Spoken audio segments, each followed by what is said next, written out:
Good morning students, myself Shan Patel. Today we are going to start exercise 6.5 part 1. बच्चों आज हम exercise 6.5 का part 1 देखने जा रहे हैं. Okay? See here. Question number 1. PQR is a triangle. यहाँ पे हमको एक बताया गया है कि PQR जो है वो ट्रायंगल ड्रॉ करना है. Right angle at Q. उसमें P जो है वो राइट एंगल देना है. जैसे कि यहाँ पे मैंने एक ट्रायंगल ड्रॉ किया था PQR और राइट एंगल, इसको राइट एंगल कहा जाता है. यहाँ पे जो कॉर्नर बनता है, ये जो एयर लाइन आपको दिख रही है बराबर, परपेंडिकुलर जो लाइंस होती है यहाँ पे राइट एंगल बनता है. जैसे यहाँ पे बताया गया कि right angle at P, right angle में P को रखना है. बराबर, क्लियर? तो यहाँ पर मैंने P रखा राइट एंगल में. if PQ is equal to 10 centimetre, यहाँ पे ऐसा बताया गया PQ 10 सेंटीमीटर है. यहाँ पे मैंने Q रखा है PQ 10 centimetre and PR is equal to 24 centimetre. और PR जो है वो 24 सेंटीमीटर दिया गया. फाइंड द QR, तो हमको एक QR फाइंड करना है. क्लियर? अब मैं एक बात आपको बता दूं कि ट्रायंगल में ये जो लाइन होती है नीचे की, उसको बेस कहा जाता है. क्या कहा जाता है? बेस. BAS, base. इसको बेस कहा जाता है, इसको परपेंडिकुलर कहा जाता है. ये बेस है, ये स्टैंडिंग लाइन जो आपको दिख रही है PQ बेस है, PR परपेंडिकुलर है. बराबर. और ये जो लाइन जो होती है यहाँ पे, ये जो आपको स्लोप दिख रहा है लाइन QR, इसको हाइपोटेनस कहा जाता है. क्या कहा जाता है? हाइपोटेनस. एक बार मैं फिर से आपको समझा दूं कि ट्रायंगल में जो नीचे की जो लाइन होती है उसको बेस कहा जाता है. लाइन सेगमेंट को PQ है वो बेस है. ये जो लाइन होती है स्टैंडिंग लाइन, उसको क्या कहा जाता है? परपेंडिकुलर. क्या कहा जाता है? ये बेस, ये परपेंडिकुलर. और जो ये जो लाइन जो होती है, जो आपको यहाँ पे जो स्लोप दिखा है लाइन, इसको हाइपोटेनस कहा जाता है. ओके? और ट्रायंगल में एक रूल है कि हाइपोटेनस का जो स्क्वायर जो होता है वो ये दोनों के स्क्वायर का एडिशन करे उतने जितना होता है. इसका स्क्वायर मींस इसका जो स्क्वायर होता है वो इन दोनों का स्क्वायर का एडिशन करे उसके जितना ही होता है. जैसे देखो मैं आपको लिख के समझाता हूँ तो आपको ज्यादा समझ में आएगा. यहाँ पे आंसर्स मैंने लिखा है PQ is equal to 10 centimetre and PR is equal to 24 centimetre. अब हाइपोटेनस स्क्वायर जो है देखिए यहाँ, sorry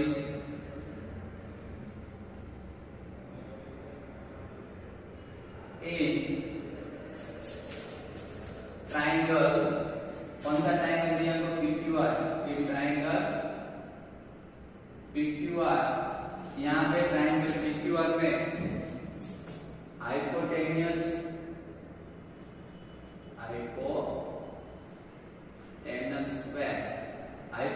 square is equal to base square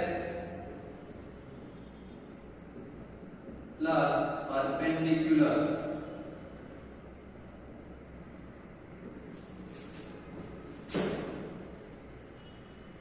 ये 24 को मैं अंदर लिख देता हूँ 24 सेंटीमीटर. ओके? तो यहाँ पे परपेंडिकुलर आ जाए. Perpendicular square. याद रखिएगा ये फॉर्मूला है, राइट एंगल ट्रायंगल का फॉर्मूला है कि hypotenuse square is equal to base square plus perpendicular square. अभी हाइपोटेनस स्क्वायर इसका मुझे मेजरमेंट दिए ही नहीं है. देखो ये लेगा, तो इसको मैं हाइपोटेनस QR है, यहाँ पे मैं QR लिख देता हूँ. So hypotenuse QR, QR square is base. Base क्या है? इसको बेस का दिया PQ, तो यहाँ पे लिख देंगे PQ स्क्वायर प्लस परपेंडिकुलर हमको क्या दिया है? परपेंडिकुलर PR, तो यहाँ पे हम लिखेंगे PR स्क्वायर. आ रहा है समझ में? बहुत इजी है. Hypotenuse square is equal to base square plus perpendicular square. Hypotenuse हमारे पास QR है तो QR square is equal to base square. Base हमारे पास PQ है तो PQ स्क्वायर प्लस परपेंडिकुलर से परपेंडिकुलर हमारे पास PR है तो PR स्क्वायर. ओके? अब सबके मेजरमेंट दे देते हैं. QR को मेजरमेंट दिया आपको? नहीं. तो यहाँ पर लिखेंगे QR square is equal to PQ square. PQ का मेजरमेंट दे दिया 10 सेंटीमीटर, तो PQ की प्लेस में हम लिख देंगे 10. क्या लिख 10 सेंटीमीटर लिखेंगे, तो यहाँ पे होगा 10 स्क्वायर। समझ में आ रहा है? क्योंकि PQ की लेंथ 10 दी, इसलिए PQ की लेंथ में 10 लिख दिया मैंने। PR की लेंथ मुझे 24 दी है, तो PR की प्लेस पे 24 सेंटीमीटर, सॉरी 24 स्क्वायर। समझ में आ रहा है? ओके, नाउ अभी यहां पर देखिए QR स्क्वायर, तो यहां पर हम लिख देंगे QR स्क्वायर। क्लियर? अभी हमको यहां पे क्या करना है, अभी हमको यहां पर दिया है 10 स्क्वायर। क्या दिया है? 10 स्क्वायर दिया। आपको पता है कि 10 स्क्वायर कितना होता है? कितना होता है 10 स्क्वायर? हाँ, तो 10 स्क्वायर होता है 100। कितना होता है? 10 स्क्वायर मींस 10 मल्टीप्लाई 10 करेंगे, उसी के साथ मल्टीप्लाई। 10 स्क्वायर होता है 100। 10 स्क्वायर मींस 10 मल्टीप्लाई 10 100 बराबर।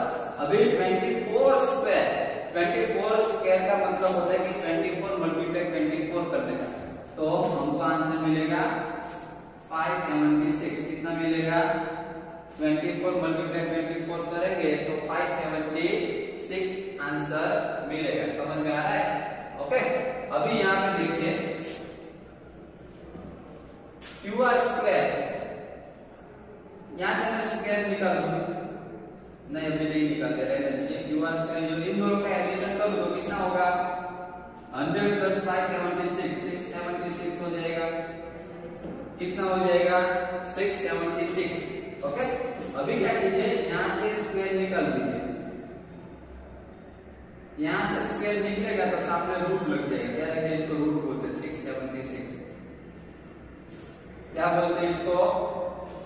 रूट बोलते हैं 676। ओके, अगर ऐसा ना करना हो तो दूसरी मेथड भी है मेरे पास, इससे भी इजी मेथड देखिए। ये QR स्क्वायर है, तो इधर में QR स्क्वायर ही रखता हूं। चलिए, अब 676 जो है वो 26 मल्टीप्लाई 26 करूं, 26 मल्टीप्लाई 26 मतलब होता है कि 26 स्क्वायर। क्या होता है? 26 को 26 के साथ मल्टीप्लाई करूं तो 676 आएगा। मींस यहाँ पे 26 स्क्वायर लिख सकते हैं। समझ में आ रहा है? ओके, 26 स्क्वायर, 676 जो है 26 का स्क्वायर करे तो हमको 676 मिलेगा। दोनों साइड से स्क्वायर स्क्वायर निकाल दीजिए, तो QR इज इक्वल टू 26। मुझे QR जो है 26 सेंटीमीटर मिल जाएगा। समझ में आ रहा है? तो यहाँ पे मुझे QR मिल गया। देखिए QR का मेजरमेंट भी मिल गया, कितना? 26 सेंटीमीटर। क्लियर? नाउ अभी उसी तरीके से इस सम को करते हैं। Question number 2, ABC is a triangle. ABC यहाँ पे ट्रायंगल दिया गया, देखो ABC। Right angle at C, right angle में C दिया, देखो राइट एंगल इस तरीके से ड्रॉ करना है। कोई भी सम राइट एंगल आए, राइट एंगल ट्रायंगल, तो ऐसे ही आप ड्रॉ करोगे। Is a base is a standing line perpendicular, और यहाँ पे ये क्या है? Hypotenuse. Okay, now if AB is equal to 25 centimetre, यहाँ पे मुझे AB, अभी देखो AB मुझे हाइपोटेनस दे दिया यहाँ पे 25 सेंटीमीटर। AB मुझे दे दिया, इसमें हाइपोटेनस का मेजरमेंट दे दिया। And AC is equal to 7 centimetre. AC जो है वो 7 सेंटीमीटर दिया गया है। Find the BC। BC means perpendicular को फाइंड करना। ओके, यहाँ पे मैं लिख देता हूँ कि हमको क्या दिया है? AB is equal to 25 centimetre हमको दे दिया है, and AC is equal to 7 centimetre दिया है। अब हमारे पास जो फॉर्मूला है वो है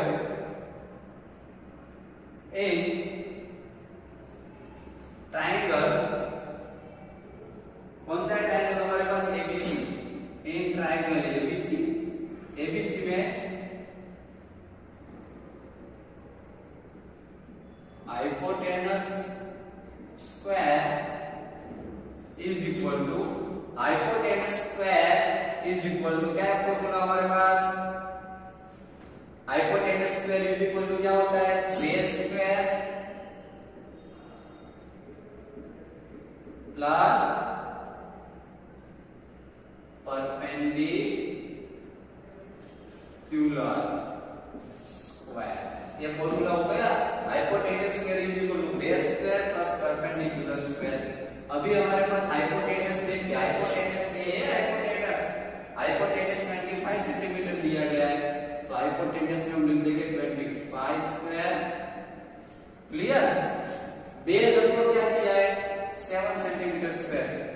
हमने डायरेक्ट मेजरमेंट लिख दिया, डायरेक्ट मेजरमेंट नहीं लिखना था। देखे सबसे पहले वो साइड तो लिखनी पड़ेगी ना। हाइपोटेनस क्या है, इसमें हाइपोटेनस AB है, तो यहां पे हम लिखेंगे AB square is equal to base square.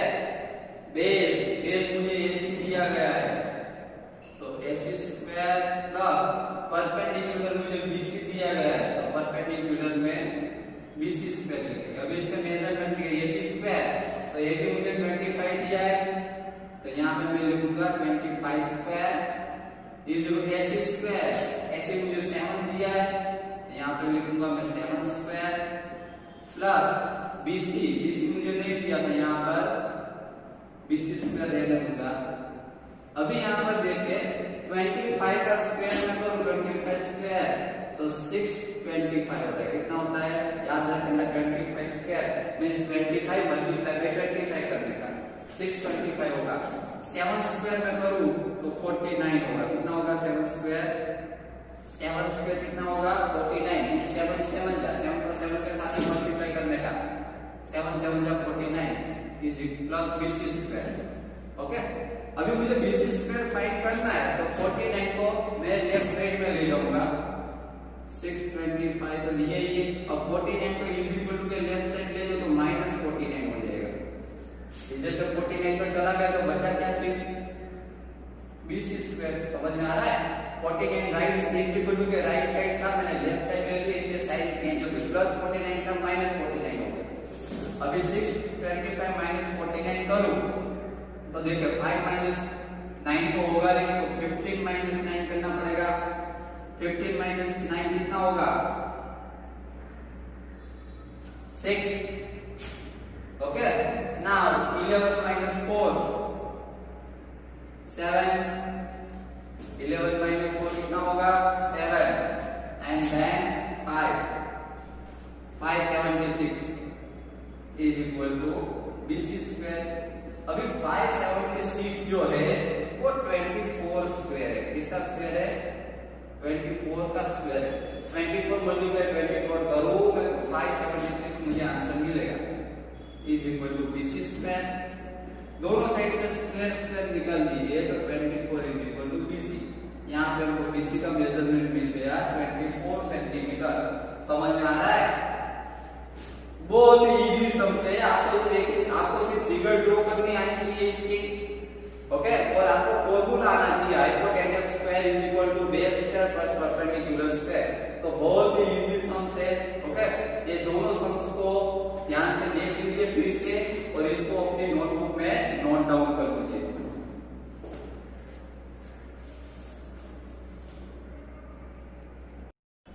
Okay, now question number 3। यहाँ पे देखिए क्वेश्चन नंबर 3 हमको क्या दिया गया है। A 15 metre long ladder reach a window 12 metre high from the ground और placing it against a wall at a distance. देखो यहाँ पे ऐसा बताया गया है कि एक लेडर क्या दी गई है, एक लेडर दी गई है, वो 15 मीटर की है। ये लेडर कितने की है 15 मीटर की, जो ग्राउंड से ये जो वॉल आपको दिख रही है, वॉल है, वो वॉल की हाइट 12 मीटर है। कितने 12 मीटर। तो लेडर जो है वो वॉल से कितने डिस्टेंस पे पड़ी है, ये डिस्टेंस पे पड़ी है, बराबर। तो find the distance of the foot of the ladder from the wall से ये लेडर जहां पे पड़ी है वहां से इतना डिस्टेंस हमको फाइंड करना है। यहाँ पे हमको ए फाइंड करना है। ओके, तो यहाँ पे मैंने एक फिगर ड्रॉ की हुई है। यहाँ पे मैंने एक फिगर ड्रॉ की है। ट्रायंगल मैंने ABC यहाँ पे दिया है, राइट एंगल दिया गया है। राइट एंगल में मैंने B को राइट एंगल के प्लेस में मैंने B को रखा है, यहाँ पे O, यहाँ पे C। तो यहाँ पे ये हाइपोटेनस हुआ, ये इसका बेस हुआ, AC हाइपोटेनस हुआ, BC है वो बेस हुआ, और AB है वो क्या हुआ परपेंडिकुलर। हो गया। तो उसी तरीके से हम देखें यहाँ पे डायरेक्ट हम फॉर्मूला लगाएंगे a triangle A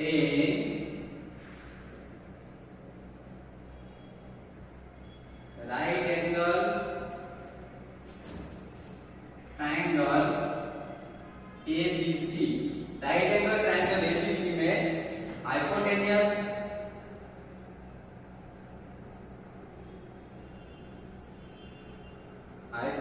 square is equal to base square plus perpendicular square. Clear? यहाँ पे हाइपोटेन्यूस स्क्वायर जो है, हाइपोटेन्यूस हमको कितना दिया, ac स्क्वायर दिया है, तो यहाँ पर लिख देंगे ac square is equal to base जो bc दिया हमको, तो बेस पे लिख देंगे bc square plus perpendicular ab है, तो परपेंडिकुलर में लिख दीजिए ab square. Clear? Now ac square, ac का मेजरमेंट मुझे दे दिया है, ac का डिस्टेंस 15 मीटर है, तो ac के प्लेस में 15 लिख दूंगा, यहाँ पे 15 square is equal to bc। bc का मेजरमेंट यहाँ पे ये दिया है मुझे, तो bc की जगह पे मैं ये लिखूंगा, तो a स्क्वायर हो जाएगा प्लस ab स्क्वायर, ab का मेजरमेंट 12 मीटर दिया हमको, यहाँ पे 12 स्क्वायर करेंगे अब। क्लियर? नाउ अब देखिए यहाँ पे 15 स्क्वायर दिया है, 15 स्क्वायर कितना होता है 225, कितना होता है 225 इज इक्वल टू यहाँ पे ये स्क्वायर लिख दीजिए प्लस 12 स्क्वायर कितना होता है 144। क्लियर? अभी मुझे एक ही वैल्यू फाइंड करनी है, तो 144 को मैं इक्वल टू के लेफ्ट साइड में ले जाऊंगा, so 225 minus 144 is equal to a square. Minus 144 क्यों हुआ? क्योंकि यहाँ राइट साइड में प्लस था, is equal to left side लेगा तो माइनस 144 हो गया। अब 225 माइनस 144 करो तो देखिए कितना आंसर मिलता है मुझे, 5 माइनस 4 1 मिलेगा, देन 5 माइनस 4 1, 2 माइनस 4 तो होगा नहीं, तो 12 माइनस 4 कर देते, 12 minus 4 8, then 1 minus 1 0 is equal to a square. Now 81 जो है वो किसका स्क्वायर है, तो 9 का स्क्वायर है, 9 स्क्वायर होता है 81, यहाँ पे a स्क्वायर, दोनों साइड से स्क्वायर स्क्वायर निकाल दीजिए, 9 इज इक्वल टू a, तो यहाँ पे हमको a का डिस्टेंस मिल गया 9। समझ में आ रहा है? क्लियर? नाउ यहाँ पर देखिए question number 4, which of the following can be the sides of a right triangle। हमको कैसे पता चलेगा कि ये जो साइड्स जो दी गई है वो राइट ट्रायंगल है कि नहीं, तो यही फॉर्मूला लगा के हाइपोटेन्यूस वाला फॉर्मूला लगा के हमको इसमें पता चलेगा। देखिए यहाँ पे हाइपोटेन्यूस क्या दिया है AC, इसमें जो बिग साइड हो ना, बिग साइड सबसे बड़ी बिग डिस्टेंस 2.5 है, 6.5 है, 6 सबसे बिग हो वही हाइपोटेन्यूस में लिखने का, याद रखिएगा। यहाँ पे मैंने triangle right triangle ABC draw किया है, उसका हाइपोटेन्यूस में सबसे बिग साइड दी है 6.5, बेस में मैंने लिख दिया 2.5 और 6 सेंटीमीटर वो परपेंडिकुलर। ओके, वही फॉर्मूला हम यहाँ पे यूज करेंगे। पहले LHS में, पहले मैं LHS लूंगा, LHS में लूंगा हाइपोटेन्यूस स्क्वायर, क्या लूंगा हाइपोटेन्यूस का स्क्वायर लूंगा, पहले हाइपोटेन्यूस स्क्वायर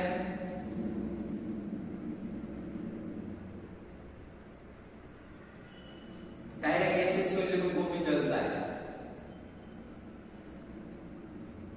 हाइपोटेन्यूस स्क्वायर करने का। हाइपोटेन्यूस क्या है AC है, तो 6.5 है, तो 6.5 का स्क्वायर करूं तो क्या मिलेगा मुझे, अगर मैं 6.5 का स्क्वायर करूं तो मुझे मिलेगा 42.25, कितना मिलेगा 42.25। ओके, याद रखिएगा। नाउ अभी मैं RHS ले लेता हूं, RHS में से LHS में से हाइपोटेन्यूस स्क्वायर और RHS में से इक्वल टू राइट साइड में base square plus perpendicular square, तो यहाँ पे लिख देगा base square plus perpendicular square. आ रहा है समझ में? यहाँ पे बेस क्या है 2.5 है, तो 2.5 स्क्वायर लिख देने का, प्लस परपेंडिकुलर क्या है परपेंडिकुलर 6 6 वैल्यू दे देगा। अब 2.5 का स्क्वायर करूं मैं 2.5 मल्टीप्लाई बाय 2.5 करूं तो मुझे मिलेगा 6.25। कितना मिलेगा 6.25। 6 स्क्वायर करूंगा 6 से दिया तो 36 मिलेगा। अब इन दोनों का मैं एडिशन करें, इन दोनों का मैं एडिशन करने जाऊं तो 0.25 6 plus 6 12 2 1 कैरी 42.25। तो देखें LHS और RHS दोनों सेम आ गए। ओके, तो ये जो ट्रायंगल है वो राइट एंगल ट्रायंगल है। It is a right angle triangle. ये राइट एंगल ट्रायंगल है। क्यों लिखने का? Because LHS is equal to RHS। LHS और RHS अगर सेम आ जाता है तो राइट एंगल ट्रायंगल है, और अगर नहीं आता सेम है दोनों तो राइट एंगल ट्रायंगल नहीं है। समझ में आ रहा है? तो इसके बाद के मैंने दो सम्स यहाँ पे लिखे हुए वो आप खुद करोगे। ओके, ये आप खुद अब कर सकते हैं। इसी तरीके से करना है। ऊपर जो जैसे मैंने किया है उसी तरीके से दो सम आपको करने। समझ में आ रहा है? तो यहाँ पे हमारा पार्ट 1 एक्सरसाइज 6.5 का पार्ट 1 क्वेश्चन 1 2 3 4 यहाँ पे कंप्लीट हो रहा है। ओके, ये क्वेश्चन 1 2 3 4 जो है एक बार फिर से इसको देख लीजिए, इसकी और नोटबुक पे इसको नोट डाउन कर लीजिए, प्रैक्टिस कर लीजिए। ओके।